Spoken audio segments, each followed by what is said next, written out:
Hello and welcome back to Cannon Chatter TV. My name is Lee and today we are back for another episode of Desert Island Kickabout. And I have a very special guest with me today. I've got my brother. I've got Nick all the way from Australia. How are you, mate? I'm terrific. Good day or whatever you like. Good stuff, mate. Good stuff. How's everything over there? You all good? Yes, we're suffering a Victorian winter, but other than that, we're fine. That's okay. The last time I've done one of these, mate, I was having a heat wave. It's pouring down with rain over here today, so that's good stuff. Anyway, I'll tell you about a heat wave in January. Yeah, lovely stuff. So, reason why we are here today, all of a sudden, Nick, we are trapped on Cannon Chatter Island, and we've come across this desert island. Mysteriously, it's got a television, DVD player, it's got electric, everything all works. We're going to put 3 matches onto a DVD. We're going to talk through them and see what they mean to you. There's a couple of extra items that we'll talk about as well. So, where would you like to get us started, mate? Oh, well, we'll start at the matches and we'll start in the correct timeline. So the oldest one first, of course. Yep. We're starting in Copenhagen on May the 4th, 1994. The old 1-0 to the Arsenal. You younger fans may not know where that came from, but that's where it came from. Indeed it did. And injury ripped apart Arsenal, where on that day we had players, David Seaman and Tony Adams, out there with God knows what injections, which probably wouldn't be allowed today. Out there, Seaman, broken rib, Adams with a broken body, basically. True story. And just showing where, for all this modern tick-attacker football, sometimes if you're not good enough to beat them, you just got to make sure you don't lose and then take your chances. And that's what happened on that day. Certainly did as well. We had suspensions on that day as well. Ian Wright missed the game, didn't he? Yes, Ian Wright. Ian Wright pulled a Paul Gascoigne on the pitch at Highbury against Paris Saint-Germain. Yeah, that's right. Before they were loaded with God knows a whole state backing them. But Paris Saint-Germain still had David Ginola, Marco Simone, George Ware, and some big names. Even in them times, they still had big ones. So you are prepared, mate. I'm very impressed. There's no research, but my memory of the games was about right. Good stuff. So this was the Cup Winners' Cup final against Parma. I think you'll go through the Parma side as well, I would imagine. Yes, so we had the manager Nevio Scala, who sounds like a bit of a gangster, but there you go. Who was the manager there? So back then, this is the Serie A of tight defences, well organised stuff compared to the high score in Italy today, where they played a kind of a 5-3-2. I will butcher the pronunciations, but I can try. I'll look forward to this. The Luca Bucci in goal, who I do remember. Antio Benavava right back. Albert Di Kinner at left wing back. Lonzo Matia at sweeper. Luca Abira at other centre back. Roberto Cincini at defensive field. The stunningly blonde-haired Thomas Brolin. Remember him. Massimo Capati, a certain unknown Gianfranco Zola. Never heard of him. And a overrated Colombian, Nintino Spria. What an introduction.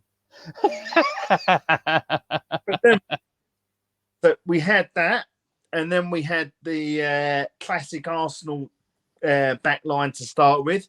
The Seaman, Dixon, Winterburn, Adams, Bold, which we're lucky to put together. Yeah. Then we had a very mate-do midfield. Paul Davis, the Anfield hero there, probably already had an honourable mention. Yeah. Series.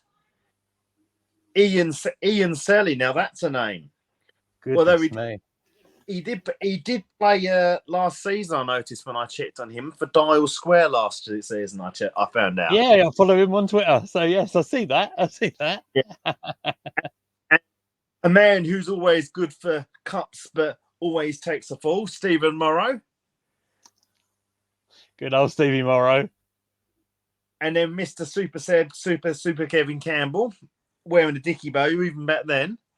Yeah. And then Super Smudger Alan Smith. Yeah. And now the Arsenal hating Paul Merson. Yeah. Too true. Too true. I don't know how much you see of him these days, mate, but yeah, you're not wrong. Thankfully, over here, I don't have to listen to Sky, thankfully. The anti-Arsenal Sky. I see enough of that on YouTube and I just tune out. Fair enough. And I'll bet with honourable mentions to the man who helped get us in the competition in the first place, Andy Linnigan, who helped yes. year before. Yeah. Obviously, the late Adam Miller. Yeah. And Super Eddie McGoldrick. Fun fact, he runs the youth academy at Palace these days. Does he really? Oh, cool. I didn't know that. And a very, very young Ray Parler. Didn't make the pitch, though. No. And then Paul Dickoff, former Blackburn manager. But there you go. There you go. Absolutely. The former Scottish pint-sized striker. Yes. And for those who don't know, George Graham was the manager, Stuart Houston was the assistant, and Armstrong was on the bench with Gary Lewin, and I'm sure Bob Wilson was around there somewhere. Yeah, probably was a goalkeeper coach back then, wasn't he? He was. He was until about 2002, 2003, somewhere like that. Yeah, absolutely.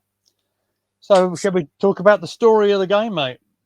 Yeah, so we were kind of getting, as I said, we were up against it, just having to keep it tight, because with the midfield we had, we weren't exactly going to play tiki-taka, were we? Not really, mate. Not really. Funny enough, in the run into the cup final against Standard Liège, where that was a fun game, beating them 7-0 at their patch. Yeah. George Graham had already said, yeah, you can pass, but never score. It's about putting it into the box. And yeah, so we weren't going to play that game. No. Yeah, we digged in. We had, I remember Brolin getting through and hitting the post on about the 20-minute pass where they'd broken us from a ball from Zola, where a couple of good big saves from Seaman. And then obviously the disallowed goal. I think it was from Penny, but I'm not sure about that. But there was a rewatching it on the replays today. Christ, if we had VAR back then, I'm sure they'd find a way of doing us over on it. Yeah, very, very true. Yeah. I'm sure they're working on going back in time to do us over on it. Probably. But then we did have a couple of moments before. So Campbell and Smith had a couple of headers at near post before the goal. Some crosses coming in from Merson on that left side. So we did have our moments. It wasn't a complete battering. Yeah. We definitely have our moments. But then, we're about half an hour in, 20 minutes, in fact. Ball goes up again from Dixon, who helped us win the league that way. It was from Dixon who got the ball in that area to start with. Yeah. Kind of bounced off the defender, then bounced into Smudge's chest. Nice touchdown. Then on the volley, bang. Into the near post, wasn't it? Yeah. 1-0 to Arsenal. And we were just hanging on for dear life there. Yeah. One day was Seaman full stretched out to the bar, trying to keep his ribs intact at the same time and pushing it around the post still. Goodness knows how he managed to do that as well. I have no idea how he got through that game. I know. Just worth pointing, it's probably Smudge's last big moment in an Arsenal shirt. Obviously, he helped us in 89 massively and 91 ups in it. But in 95, not soon after this, he had to call it a day. That's right. Yeah, I'm not even sure he played a game under a wing. I don't think he did. But I think he might have had done a couple under Bruce Riot, but probably speak of really. Yeah. The one thing I do remember about this game in particular is that, you mentioned the ball from Dixon. I remember the very elaborate clearance, the overhead clearance that fell to Smudger. Yeah, that And was it. Yeah, so he came from that and over his head and it went straight to him. Yeah. yeah, You never clear the ball with your back turn. You just put it out of play for absolutely, never do it with your back because you don't know who. absolutely. Yeah. Cool.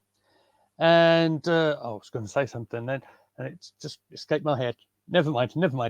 So, like you said, we managed to hold on, pick up that trophy, and of course we came very close to winning it again. But we won't mention that. We'll paper over that, shall we? We will. Certain people would appreciate it who are a club legend. So yeah, we'll miss that. Yeah. Yeah, absolutely. All right. So match number 1 on the DVD. It's all sorted. So one of the other things we like to talk about is a particular piece of music or an album or a film or something. So what have you gone for today, mate? Not being much a huge film bat, I probably would go with generally the whole Oasis collection. Probably the Don't Look Back in Anger album, which was on What's the Story, Morning Glory. Quick reference to Google there. Good old Google. Google is your friend. It is. It was very much a sound of our era growing up. It was them or Blair. You were one or the other. Yeah. So I certainly would go to that. It wasn't much of a concert going nutcase. It looked terribly inconvenient and uncomfortable. So yeah. Indeed. You might put your hair out of place or something. Just that's why you have a stereo. Yeah. Indeed. So we have a bit of an Oasis song storage as well. Do you remember this? Back in Cyprus at the Lucky Genie. I do. So tell us what happened in that karaoke bar, mate. Pretty much being a world-class karaoke performer. Mm-hmm. Got a name down for that. Unfortunately, they had an alternative version, is the long and short of it. You thought they were going to play Stand By Me, didn't you, by Oasis, and it wasn't, was it? It was by someone else. Nice.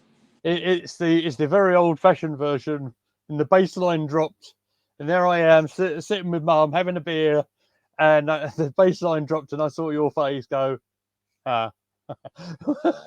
Yes. So what happened next? We muddled our way through it. We certainly did. There I go. Beer's down, microphone is in hand, and the karaoke party was saved. It was a good time.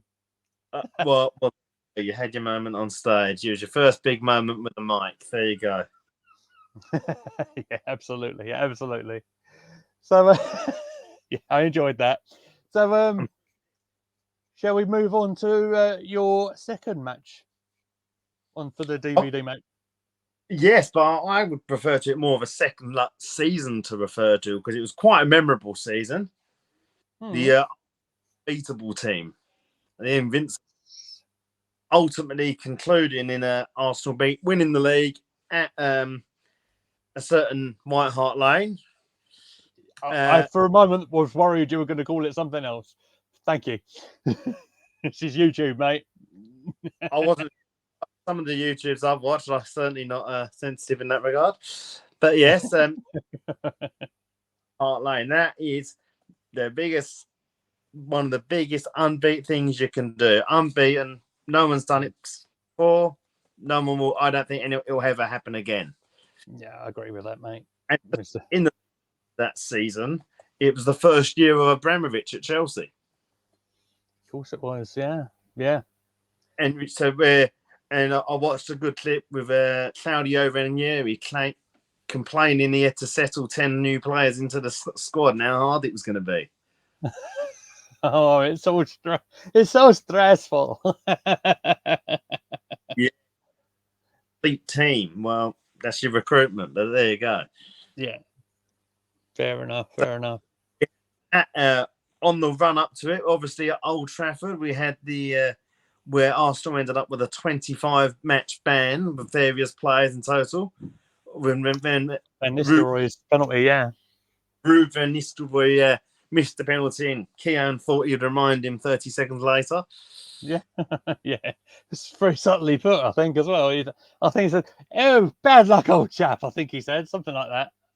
He was pretty excited. Up and down. Oh, watch out. Way, that's never happened before.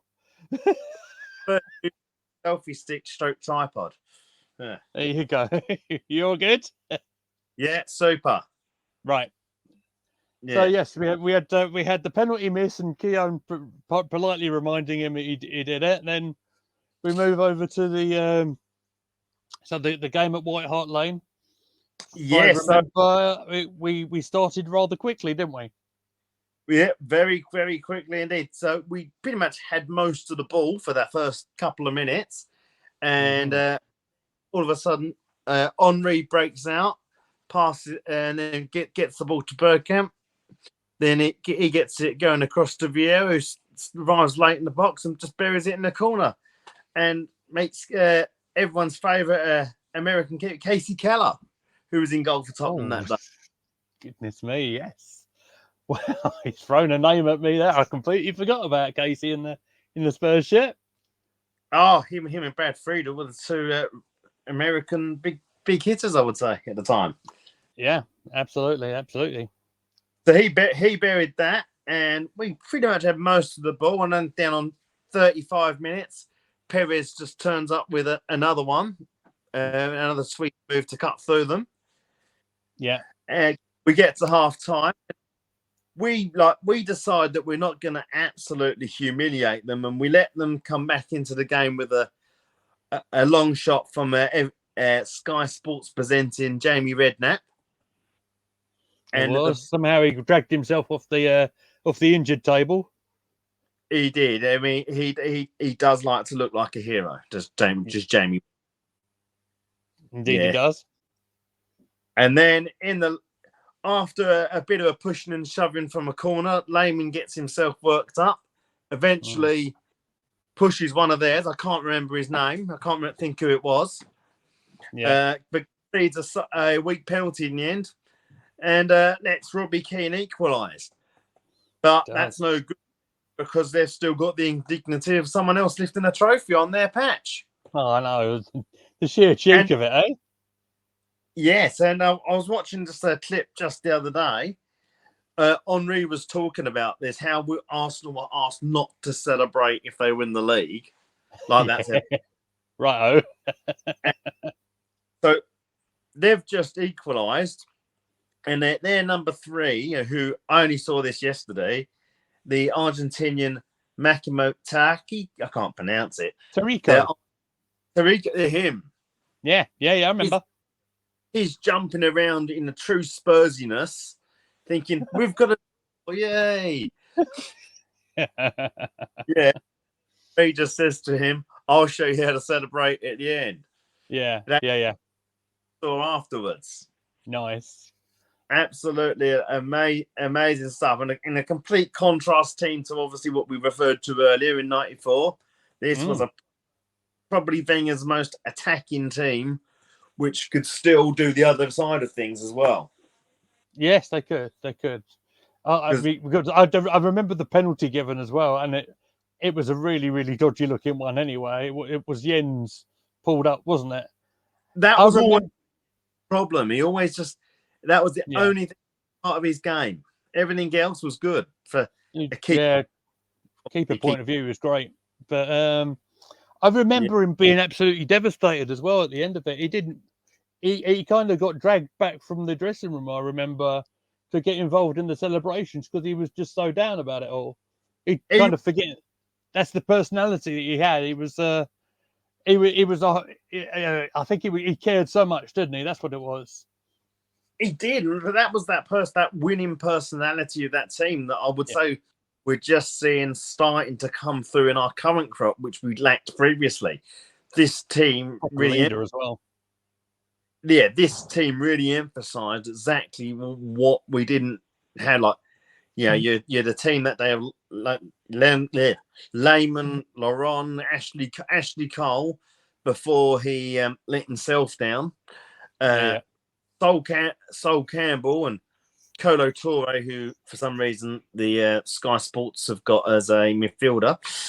But anyway, old Colo. Then they've got obviously Vieira and Gilberto Silva, like two tough midfielders and forces who could still deal with the ball and progress the ball forward. Yeah. What you could do with a Vieira today. Yes, mate. And up and down Parla, who just did both sides of the job good and really just bad. Solid. Then you had the luxury of Perez, Henry, and Bergkamp. What a side. A certain player did come on the 81st minute, though. Edu. Oh, yeah, remember him? He scored a couple of big goals against Chelsea in the run-in that season, I remember. He did. Always a reliable member of our squad then. Yeah, he was. Inside. Yeah. Yeah, look, I mean, look, when you're fighting against Gilberto and Vieira, not many people are going to get a look in, really. Just shame about his passport issues. Oh, yes, I remember. But yeah, he came on, and Reyes came on the 66th minute. Of course, Jose Antonio Reyes just recently had he had his proper send off, didn't he, against Sevilla in the Emirates Cup a couple of weeks ago. He did, yes, and yes, he did. He had a short but interesting time at Arsenal for sure. Yeah, it was always a good to watch, good technical player. But yeah, I think one of our best January transfer window signings, certainly of modern times that I can remember. January wise, yeah, I mean, Abami January, I think. Him, there's not many good January. I think I was relieved that last summer when we didn't sign anyone knowing our history in January. Kim Kelstrom. I mean, who else signs a player who's got a broken back? He had a fantastic one kick, though. Do you remember that penalty he scored against Wigan? It's fantastic. Yeah. Thanks for that kick. Yeah. Then he hobbled back. Literally. I mean, I felt like he came to do an audit on the physio room. Brilliant. Yeah. No, it was. We'll sort of close out this one, but what a side it was, and it's a shame that we one thing that Wenger could never actually do is the back-to-back titles, which I think everyone would crave. But it was a heck of a side, wasn't it? It was, but the era was like you had United who were at their pomp, who were in and around, Champions League winning, like always in it at the Champions League deep stages. Yeah. And as I said, it was the first year of Abramovich by then as well. Yeah. And obviously at that stage we are, we are seriously looking, starting to look at moving on from Highbury, and obviously the funding wasn't really what it was. So what Wenger could have done in that, if we had that, just to keep us up there with United and that, who knows? But that was probably his last great team. Well, it was his last great team. Yeah, I agree. Yeah, he had some decent sides that won a couple of cups afterwards, but nothing what you would hold a candle to that. Yeah, I mean that was pomp Wengerable, wasn't it? I would say. Yeah, like later years, we had a few good teams, but never had that winning mentality. Like we had the side with a young Cesc, a young Van Persie, a young Naz, a young Clichy, but it was all young. Yeah, and team, you had your Leymans, your Campbells, your Vieiras, Henry's and Bergkamp, World Cup winners. Indeed, absolutely right, mate. So you can't really compare it. No. So you're trying to replace the irreplaceable, I think, there. Yes. Another fun thing about this season, this was the year Leeds went down as well. Cool, it was as well, wasn't it? God, you. I'm very impressed with your stat knowledge there, mate. I'm very impressed. Yeah, this was the end. Newcastle were in the running for the top four, but Liverpool under Gerard Hoodies just peaked them. Yeah. It was Newcastle, Bobby Robson, for those who are interested. Yeah, the great Bobby Robson, bless him. Yeah. Right. So, match number 2 in the bag. Right. Before Yeah. we go on to match number 3, Yeah. this is always a tricky one. Yeah. The luxury item, mate. What we bringing with you? Well, this is absolutely sorcery compared compared to what you had in England, your heat wave, and how everyone was so struggling. This is a magical device that only exists this side of the world. It seems it is called an air. Hang on, can I get a shot? No, that's the best. That's the best you're going to get out. There you go. That'll do you. Oh, it's magnificent. Yeah, So, that is a reverse cycle aircon. It cools the air, and you can control the temperature. Oh, I what? sense of your houses have that. In your, yeah, I looked at Curry's online, and that's to see if anyone had it, but no. And in the winter, keep you warm. Whoa! Also, this is I'm not. sorcery. I know. Oh, he's dropped it again. He's dropped it again. And this is the really magical part: the remote. Wow! You mean to say you can control your heating with the press of a button? That's amazing. There you go. Right. So, I just thought for you in England who were suffering from that's maybe an insight to your future. Get a reverse cycle. There you go. Not quite sure where we're going to put that on a desert island, mate. But it's. I'll nail it to a tree. You said I've got plugs. I'll put it on a tree. You're going to put it on a tree. I love it. That's great. I didn't hear a word of that, mate. So try again. I'll put a tent around it. Oh, okay. That's how that's going to work, is it? Okay. Love it. Love it. It's kept us cool in mid-40 days over here. Well, I'll tell you what, there's a recommendation for everybody there. And any electrical retailers watching us, it's the future. And you need to have a license to install them as well over here. Oh, fair enough. Fair enough. There you go. Career move for any of you electricians out there. That's the future. There you go. It's a bit like garlic bread, as Peter Kay would say. Right. I'll go with you on that. Right. Okay. Fair enough. Fair enough. So, mate, match 3. Match 3. Okay. Let's go. This is another. So we've moved on from another area. We've gone from George Graham. We've gone now to Prime Wenger. And now we go to the beginning of Arteta ball. Nice. And where are we going? So Arsenal against Chelsea, FA Cup final, COVID era, 1st of August. So a late final, pretty much closer to where it's starting, not finishing. Yeah. August the 1st, 2020. 2-1 to the Arsenal with Aubameyang just about justifying his signing on, despite how things ended. Absolutely. At least we had that moment, I suppose. We did have that moment.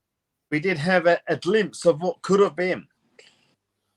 But yeah, Arsenal that day, after on the back of finishing a disappointing 8th, and under Arteta coming in only in January, really. So this is Arteta would have only had half a season to not imprint his style, but to input a plan how we can get results and until we can get players he wants. And with that's only really just happened now.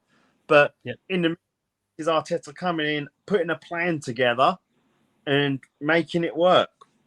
Now, on that day, we had a very interesting team. Martinez, Holding, David Luiz, Kieran Tierney, Hector Bellerin, Danny Ceballos, Granit Xhaka, Ainsley Maitland-Niles, Nicolas Pepe, Laka, and Alba.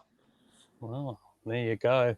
It's funny, isn't it? Just in this a couple of years ago, this was, and it's funny how many of them have either moved on or about to move on. I mean, there's stories yesterday we spoke about on the channel. this is being recorded on the Thursday after our preview show for the Fulham game. That Pepe is off to Nice in France. Yeah, it looks like Nice are taking Edu's pulled a blinder by getting them to pay most of the salary too, by the looks of things. As Fair enough. in standard, Simon Collins anyway. Yeah. Oh, okay. Well, keep an eye on that one. So that could be a right result. But that was the best in that I reckon Laka and Aubameyang and Pepe put together as a three. That was the best they played together. Yeah. Pepe's disallowed goal. We put Aubameyang in for his goals, and Laka had good holder. That was comfortably the best game where they all were at it together. Yeah, I agree. So remind us of the goals. Was it Arsenal went ahead first? Is that right? Chelsea had they'd made inroads down our central towards the right hand side. They came back, didn't they? Right. The box and just broke out to Christian I can't say his name. Pulisic. Yeah. That was just 5 minutes in. We were one down, and at that point they were kind of pulling us and moving us around a bit. To be honest, they were really in control. That was some decent, good saves there by Martinez, who this is probably the game what earned him his move to Villa. Really, that and the 8 or 9 games in the running beforehand. Funny to think, 10 games before this, he hadn't really kicked a ball. But not for a long time. Yeah, you're absolutely right. Not for a long time. And then after 10 games, you get 20 million for him. There you go. There you go. So you had him doing that. So we were one down, and Pulisic was absolutely tearing us apart. And this Chelsea team, when you look at it, it's not that different to what they've really got now. The keepers changed. They had Caballero in goal for that day. Yeah. They had Giroud in their team.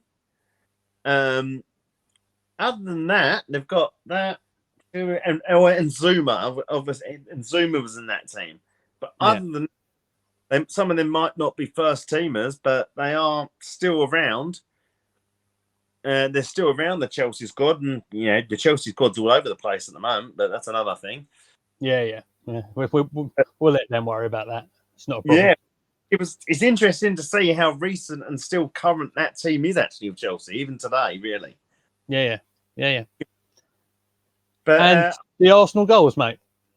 The Arsenal goals. So we hit them on the break where Tini won the ball and he got it out to Pepe, and then he just hooks it pretty much over to Aubameyang, who gets the run on the Chelsea back line, and pretty much turns it into the back of the net with a good shot, just clipping it past old Willie. Yeah. That's always going to get a laugh, isn't it? So we get to the just before that was when Pepe's goal was actually disallowed, where it was just laid off edge of the box, shot with his left foot, curled in. It was offside, but it was unfortunate. I don't think it really played a part in the goal, but there you go. Yeah.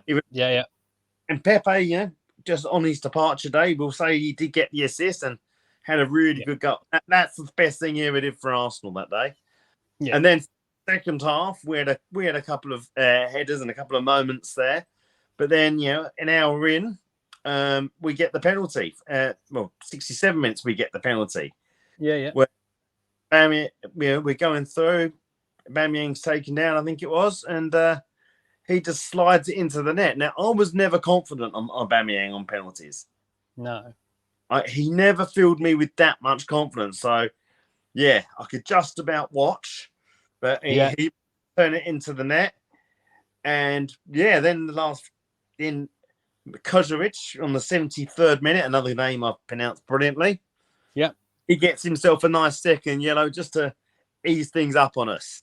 Yeah, it was nice of him doing that. I've got to say, It was generous, but we had in the last few minutes there, and I forgot all about this bit. The last couple of minutes there, David Luiz and Keane Tini going off must have been cramped because it was it was Socrates and Kolasinac. Well, never want to see him in an Arsenal shirt again. No. Yeah. But having to change our back line on the 88th minute and then injury time. Goodness How me. hanging on to a lead? Yeah, you're right. I didn't remember that. So well done. I forgot about it. I've got it just in front of me there, just going over it. Yeah. So, but yeah, that's an interesting thing. But yeah, there were some good performances that day who really outshone themselves. That Danny, again, probably the best thing way he played for Arsenal.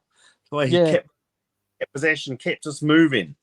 Because we did have a good amount of shots, despite Chelsea being on top. We still made 11 shots that day. Yeah, which is a difficult thing. So it just shows you we weren't, they were on top but not killing us. Yeah, and we had 40% of the ball.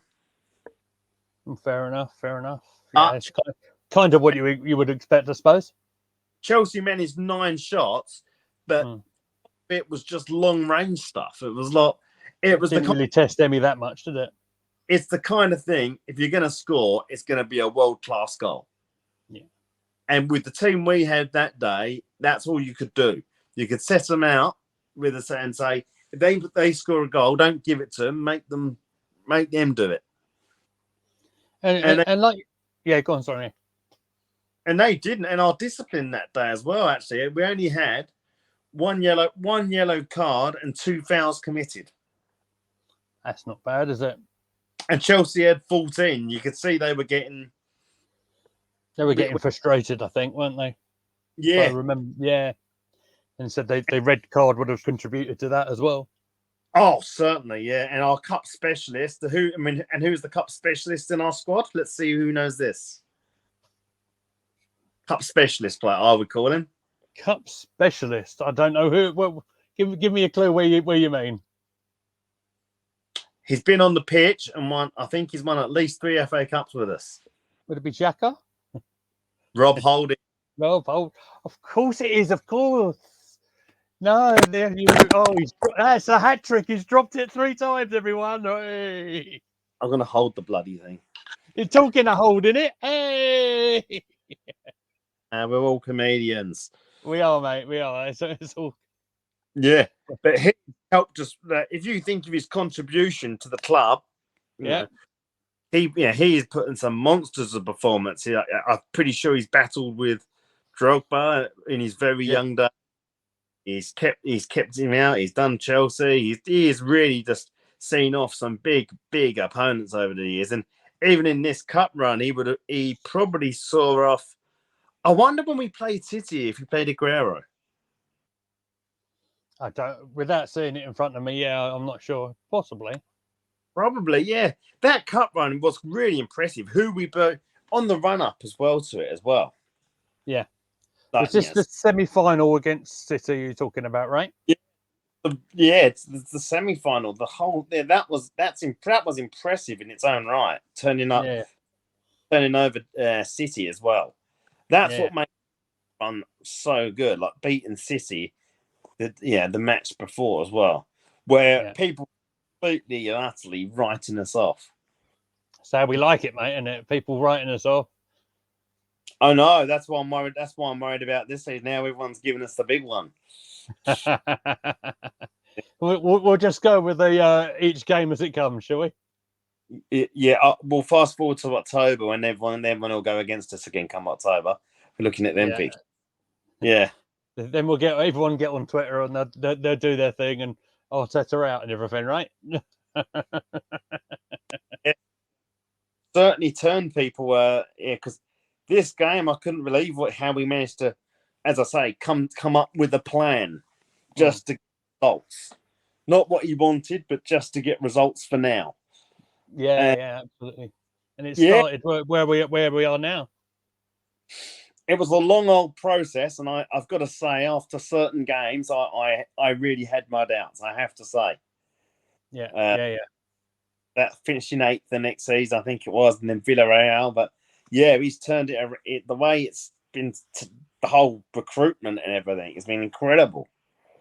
Yeah, absolutely. And so there's a lot of people calling out for, if we look at where we are now, a striker that's doing a lot of work. Jesus is doing a fantastic job so far at the moment. You look at the signing of Zichenko as well on the left. We're looking good, aren't we? We are, and the prices we paid. But I've just looked at this transfer window. I mean, we've paid 25 for Zaziba a couple of years ago, but take this transfer window. You've got Hayes going for 40 million, or you can pay over 80 million for Wesley Fofana. There you go. And so the whole recruitment, the way the club is now run, like this FA Cup final was like the start. Yeah. And albeit it took a long, painful journey, but it really has just, I would say set them up and bought them enough time and enough credit in the bank to really survive, I think. This is why they lasted out them difficult periods. Yeah. That's absolutely right. And it took. I think it was always going to take a while, wasn't it? After Wenger left, it was always going to take an awful lot of rebuilding. Much, you see it elsewhere. Look up in Manchester at the moment, and it seems the last sort of, was it 10 years or so since Fergie retired, and how much of a struggle it's been up there. So, like you say, it took a couple of goes at it. It took a couple of managers as well. They had someone, but they were just United thought they could go and dominate the world. They should have kept Louis van Gaal, but there you go. The great Louis van Gaal, yeah, absolutely. He was a super manager. It they just didn't have the patience, does it? I think it's all about having a bit of a long-term plan. I think you kind of mentioned and kind of elaborated that. It's a bit of a process getting there, but it's all about the long-term plan. It just shows you that, yeah. And look, and don't get me wrong, after Villarreal, I'd had enough at that point, and I was ready to move on. But it just shows you that hanging on and for following the plan, the old process, as we like to call it at Arsenal, it does get you there. It really, if you can stick out through them tough, extremely hard times, even it really does what you can be done. And certain clubs right now need to have a look at that. Yeah, no, that's right, mate. Absolutely right. So, I think that just about concludes the regular portion of the show. But one of the other reasons I wanted to talk to you about is because you would have a very unique perspective on a couple of games that Arsenal would have played because you were there on the other side of the world, mate. So this would have been a couple of years ago. Before the pandemic, I would say, just before. Yeah, it would have been. What was it? 2000? What year was it? I'm trying to think. When Sydney, yes. Yeah, so we had two. There must have been under Unai Emery as well, I think, was it? Yes, it was, and it was the year Lacazette signed, actually. Yeah, and I think you might have seen what Lacazette's first goal over there as well. I did. I remember the excitement actually about the whole build and like watching him and things like that. Now, what you've got to understand for your UK viewers is that in Australia, every time any given English club, even when Palace came over this summer with a depleted squad, they build everything up like it's an FA Cup final. Like they don't get that it's pre-season. It's ultimately pre-season still. So the crowd was it was a massive, massive crowd and everything. But yeah, it's a very unique experience. But you really could see like the golf, even in like fitness. So, but we've got there two Sydney sides there. We played them both in fairly quick succession, but you really could just see like the difference between the two sides, really. Yeah. Because they in Australia, they were like full fitness midway through their season and everything. So yeah, it was an interesting tour how it all operated, but they really do like overhype it here. I would say. Yeah, absolutely. But I would imagine it's not just seeing the side. It was bringing your family up there to watch the game up there as well, which I would have thought was a lot of fun. Yeah, I took Dwight for his first game. Nice. Got a little Arsenal kit and Arsenal wallet and all that sort of stuff. All the pre-match merchandise. Got Nice. him into watching some of the season early on, and then he watched the first home game that season against Leicester. So, Yeah. but yeah, it was definitely different from here. It was what's the word? In Australia, watching the sport, there's a more casual element over here when you're watching your team and things like that, compared to the team rivalry and things like that. It's just it's a very thing, and it was they where the games were. It was actually right next to where the AFL team play, and they had a game. They had a game going that day, so quite a busy area that day. Yeah. Oh, fair enough. Fair enough. But I say, for a very unique sort of standpoint, it must have been interesting because obviously, football, is what we'll call it, is not exactly their primary sport over there. It's very much a AFL and very much rugby kind of orientated. So, as for what they watch nationally, yes, it is in Victoria, the AFL, and not so much in New South Wales and things like that. That's about rugby league and things like that.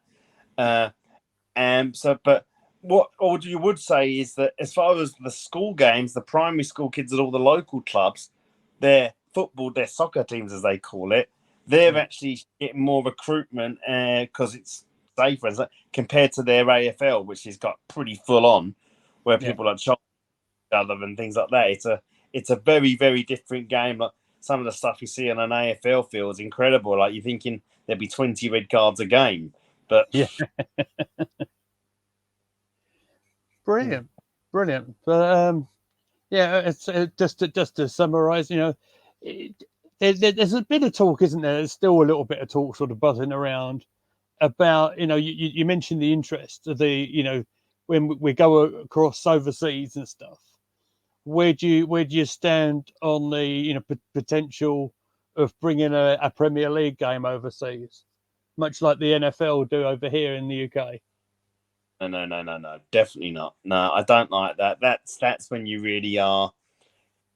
No, that's too much. I like the normal home and away fixtures. I really cannot stomach these newfounded ideas, and it's just another way they're just trying to extract more from the fan, who might say, like, you got the fan who's got the season ticket. You might be taking a game from him, and then they'll jet off halfway around the world, take a few days off probably.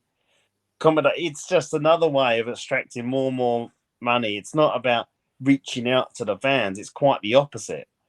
It's pushing away the distance for me. Yeah. Well, fair enough. That's kind of the answer I thought you might say. Yeah. Find all this. All right. Yeah. It's like the way they split competitions up for your TV subscriptions. I've got 3 subscriptions to watch all the Arsenal games. Yeah, I get that. Fair enough. Right, mate. Well, listen, I've really enjoyed our little chat here, mate, on Cannon Chatter Island, as we'll call it. Yeah. So yes. I'm sure we'll survive the island. Yes. Yeah, I think we'll just about get through it, mate. I mean, look, there to help you. Don't forget the aircon. Don't forget the aircon. Have you got anything you'd like to plug before we sign off, mate? No. I'm not much of I'm a social media stalker. I'm not a content curator. It's fair to say. So Right. I'm good. No worries. Okay, mate. Well, thank you very much for your time. No. If anybody would like to come on this show, there's my Twitter handle there. It's at Gooner Lee Meads or at Cannon Chatter. It's up the top of the screen there. Thank you very much for watching. If you enjoyed the show, give it a like, give us a subscribe, all that sort of jazz, and keep chatting. Thank you very much.